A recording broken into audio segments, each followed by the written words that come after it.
Yo, what is up YouTube? I am back with another Blox Monsters video, and today we are going to actually be doing a tips and tricks for this game. I have been playing for quite a while on this game. If you go over here, I've been playing for 45 hours since the last time I made a video. I don't have all of the badges yet, which I do need to go ahead and go beat all of the dojos, but you know, just haven't gotten around to that. But as you guys can see, I have been on the grind, and this video is really just to help people just starting off, like what to really aim for after they kind of like complete all of the worlds. So for number one, this is the fastest mount in the game. This hidden monster over here on the beach, Bubble Fin. So if you go over here to the index, I can actually show you what he turns into. Where is he? Bubble Fin. Ah, here we go. So this is Bubble Fin. He turns into Tidal Bun, which then turns into Aurora Flare, which is the fastest mount in the game. That is why I'm currently using him. So, from what I could gather, there is a thing in this game called a hatred, and a lot of you guys probably don't understand what that means. Like, you've seen it a couple times and don't really know what it does. So from what I have kind of like picked up from like talking to people in the Discord and stuff like that, hatred is basically a range. So example, this Milfoy, he has +1 hatred. That means he's closer to the monster you're fighting. So example, I'm fighting this Seedmon. My Milfoy has +1 hatred. He would be in the front, like closer to Seedmon, so that Seedmon is more likely to attack him. Now if I have minus hatred, it does the opposite, so I'm further away from the monster. So the best thing for hatred wise is to have a plus hatred for your tank, for your tank monster, and negative hatred for your DPS monster. From what I know, the best lineup is Dark Hailer, Milfoy, and Exile Celestial. I know there's a better monster, which is Dreadspike. From the tier list that I saw, apparently Dreadspike is better, like it's higher ranked on than on the DPS tier list, so it's supposed to be a better damager than Milfoy. But from someone that I talked to in the Discord who was talking and everything else, he seemed like he knew a lot more because he played a lot more of the games. So I could be wrong, but I already grinded him to triple S, but I'm still gonna grind Dreadspike to triple S. But for right now, I'm gonna be using my Milfoy as my main damager, and maybe I'll work on Dreadspike later. But the go-to lineup right now is Dark Hailer, Milfoy, and Exile Celestial, which I will now show you guys how to, you know, get everybody here. So first off, you want to get, well, first off, you have to complete all of the worlds. So you have to be past Iceberg and get to Astral Grove. So let's start with Milfoy, or Milo, whatever you call him, because his first evolution is all the way over here. You can farm it over here. There's 3 spawn right here and 2 spawn right here. Your range isn't high enough to attack all 3 of these monsters, so personally I just like sitting here. If you come over here, this is where you catch the Milo, whatever you call it. He turns into the Miloy, and then this one turns into Milfoy, as you can see. I would reckon, okay, so number one thing I would recommend, like tips wise, is to grind it out and basically grind it so like catch so many that you can fuse them into a triple S. And then once he's triple S, that's when you can you can evolve him into, like, obviously a triple S Milfoy, because evolution is not that hard. As long as they are the correct level, like that it requires, then it will evolve. There's no materials, there's nothing like that. No, as long as you got it to a desirable rank, it will like evolve from there, you know what I mean? So yeah, this is where I grinded for probably, I want to say like 7 hours, 8 hours, and then I was able to get a triple S. Honestly, maybe even longer. I'm not sure how long I was grinding the Milos or Milos. Okay, follow me to the Astral Grove. This is where you can get 2 of the monsters. You can get the Dark Hailer and the Exile Celestial. The first one I will show you, which is the easiest to get, is the Dark Hailer. He is your tank.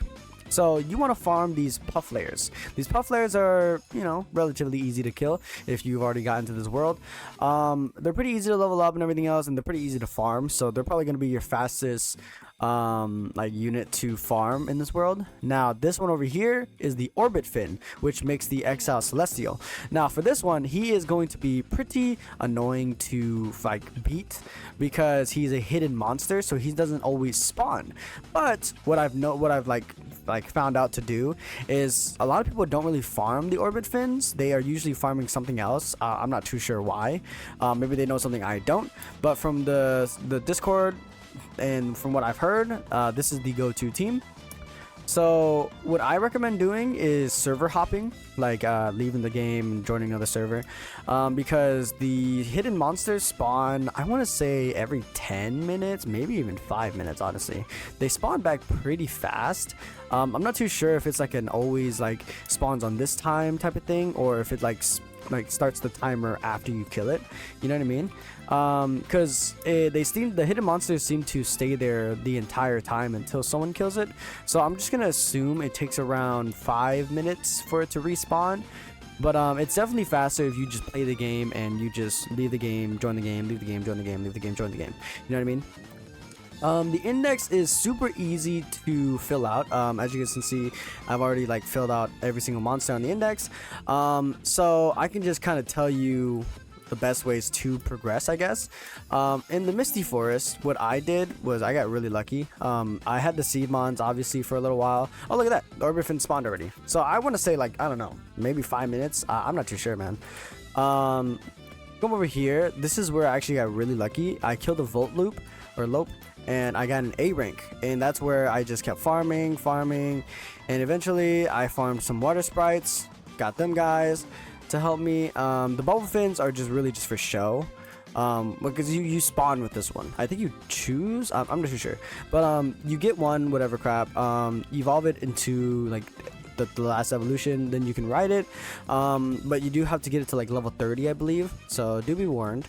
Over here is where I fought the Voltlets, which was my first mount, because I didn't know at the time, I didn't know Aurora Flare was the fastest mount. So this is where I got Stormwing, because I got an A rank version of him, so I just, you know, leveled him up. And number one tip, I guess, to give you guys is mutations. So it's a must-have, because you cannot get mutations any other way. You have to naturally catch the monster or hatch the monster to get a mutation. So it's really annoying when you're farming and you get a really high ranked monster, but it doesn't have a mutation on it, because the only way to use your mutation rerolls is if the monster already has a mutation. Then you can reroll the mutation. Otherwise, you cannot put a mutation on that monster. So you just have to get lucky by catching it, or, you know, just other stuff in general. If you come over here, there's actually bloodlines. I don't know if I missed this or if they just added this not too long ago, but this is where you can reroll your bloodlines, and these buffs can give you like ahead of the game super fast. There's a erase where it like basically any hidden monster, whenever you catch them, it's a guaranteed B rank or above. So that's like pretty insane if you're farming the Orbit Flare or Orbit Fin, whatever his name is. Let's see, over here is the achievements. I recommend going through every single world and completing all these, because these are just free rewards, honestly. And over here, some of you might not understand it, but this is the gorgeous fruit. This resets. This is the reroll for the pet mutations. Let me see if I show you over here. So over here, you can click this little gear. This is a miracle birth fruit, as you guys can see on the index, or right here. It has a 0% chance to catch anything else or to get anything else besides the legendaries. I personally, for tank, would go for Herald, because it gives you a +1 hatred and also increases your HP and damage reduction. So I think that's the best trait for tanks. There's definitely some other ones that you could do. I was unlucky and I actually got Extraordinary. I wouldn't say really it's unlucky, but it's decent. But I really wanted Herald, but it is what it is. Another one is, personally, I think you should go for Lord when it comes to your DPS. I'm not too well versed in the whole like thing, like the whole team building just yet. Vagabond does seem pretty good as well, but Lord just seems overall really good. So I don't know why you wouldn't go Lord for your DPS, but I don't know, you know. This is just my opinion on it. I believe Exile Celestial is another damager. He is the number 1 S tier for the damage class. So this is why you have 2 damagers and 1 tank. So some people go for the glass cannon method, which is just basically having 3 damagers, which you could do. Like that's personally, that's completely up to you. Let's see. So what I think is really cool, that I actually talked about this for Catch a Monster in the Endless Spire, because we have a huge problem with everybody hitting the same floor, and you know, it's basically about who hits the floor fast, like the first one to hit the floor, you know what I mean? But in this game, the leaderboards, they have a time, so basically it's how fast you can kill the monster on that floor. So I think that's a very cool. I love that they did that. Oh, not too fair. Oh, look at that. Natsu from the Catch a Monster one. He's always number 1 on leaderboard. He's number 3 on the leaderboard here. Literally by 2 seconds. That's pretty insane. So what I'm to my understanding, they're probably like min-maxing like absolute damagers. So they're probably just doing straight damage and just straight boxing them. So that's what I think. I'm not too sure on that, but you know, that's just what I think. This is your egg hatcher over here. It's always good to just be hatching an egg at all times, because you know, why not, right? It does take a super long time to hatch the egg, but you know, that's part of the fun. This is your backpack. Obviously this is all your good stuff and everything else. What I like to do is, once you like are farming overnight, you get a crap ton of gems, or not gems, money, and I like to just buy big fruits because it makes the grind way easier and it doesn't cost that much. I like to buy like 300, but you know, I already bought that, so I can only buy 100 right now. Yeah, so from my knowledge, you can only get gorgeous fruits from doing the tower. I'm not too sure what you get from redoing it. I don't think you get anything from redoing it, but you know, I could be wrong, so I'm not too sure. Let's see, double the effect of advantage. Damage bonus. Okay, so cool. Okay, okay, so I had this question which I wasn't sure about, but something in Catch a Monster as well that they don't have is type advantage. Obviously if you guys play Pokemon, you guys know what type advantage means. Basically, fire is strong against grass but weak against water, you see what I'm saying? But then grass is strong against water, weak against fire, you see what I'm saying? I think they have it in this game. That's why I was talking about advantage. But I could be wrong. I don't know if they do that in the regular world. Like example, because I'm using a fire, I would be super effective against these clover hop. I'm not too sure how that works, because in Catch a Monster it does the same thing, where in Endless Spire you have a boss which will give you a type advantage sometimes. But I'm not too sure how it's going to work in this game, so I'm not too sure what that's going to be about. But this, I can already tell it's going to be a podium. My best question is, honestly, this might be like a what's it called, the freaking thing from Pokemon, the Great Four. What are they called? The 4 great trainers, whatever crap. The big 4, I don't remember. But yeah, so this game is grindy, yes, very grindy, but it's honestly really easy to grind it as well. Like, honest to God, like I don't really know what else to tell you guys. I think that covers majority of how to play the game, honestly. You can teleport for free.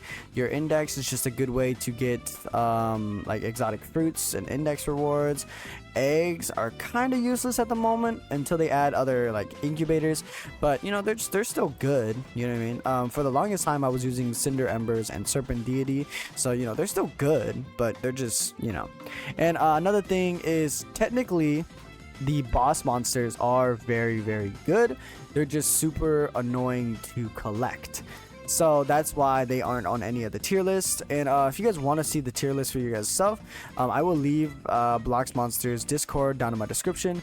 Also in the description, is my Discord. If you guys ever want to ask questions, I made a channel for Blox Monsters chatting, so if you want to talk in there, you can. Feel free to leave tips in there as well. I tried to be as active as I can. On top of that, I don't believe there's any codes for this game just yet.